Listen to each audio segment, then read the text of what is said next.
Kalaw yan ito na nga. Iulot eh. Lola Maria, kain ha, magpalakas kayo. Kasi kahit walang kamag-anak na pumupunta sa inyo dito, maraming nagmamahal sa inyo galing sa iba't ibang panig ng mundo. Iba't ibang tao na tinutulungan ka, na hindi ka kaano-ano. Yun ang tunay na pamilya nyo. At kay ate na nakuha ko, naiiyak ako. Nakuha ko si ate ng sapilitan kagabi kahit hindi rin kaano-ano ni Lola. Oo, mamaya na, mamaya. Mamaya, Lola, mamaya. Pinapauwi na. Pinapauwi na ni Lola. Baka daw si ate ay hinahanap na sa kanila.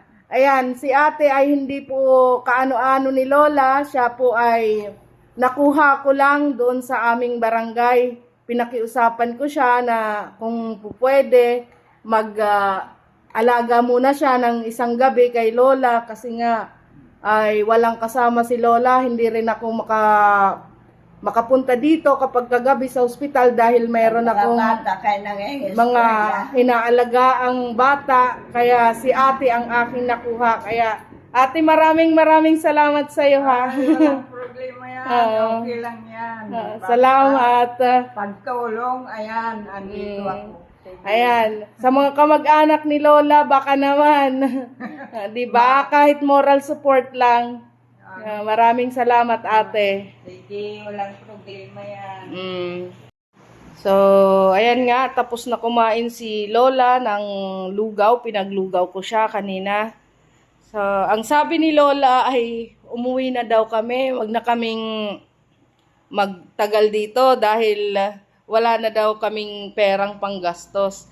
Lola, wag kayong mag-alala kasi meron tayong pera.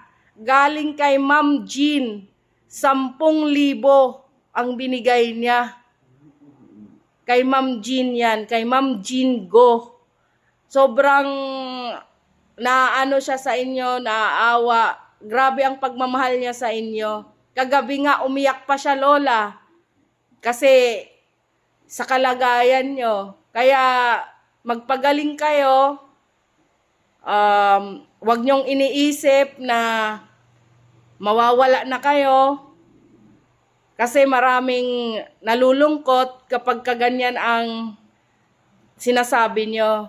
Kaya sabi ni Ma'am Jean, magpagaling kayo at magpalakas para makita kayo ulit na nagluluto sa inyong bahay.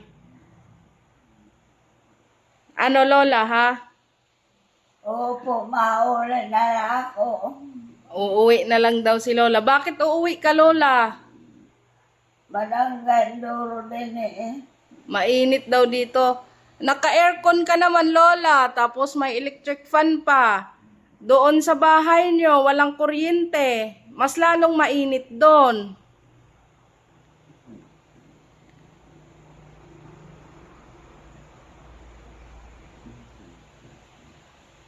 Ano Lola? Pati si Ma'am Iza, Lola, nagbigay ng 1,000. Kaya wag kayong mag-aalala sa mga gastusin dito sa ospital dahil may panggastos tayo. Magpapalakas kayo, uuwi tayo pag malakas na kayo, ha Lola? Mamamatay at dinilod. Bakit Lola? So, bakit nadugay sa pagtinumarit niya gamot? Dahil mas lalo daw siyang nanghihina dahil sa iniinom niyang gamot. Hindi yan Lola kasi pampaano yan, pampagaling sa inyo. Kumusta naman Lola yung pakiramdam nyo?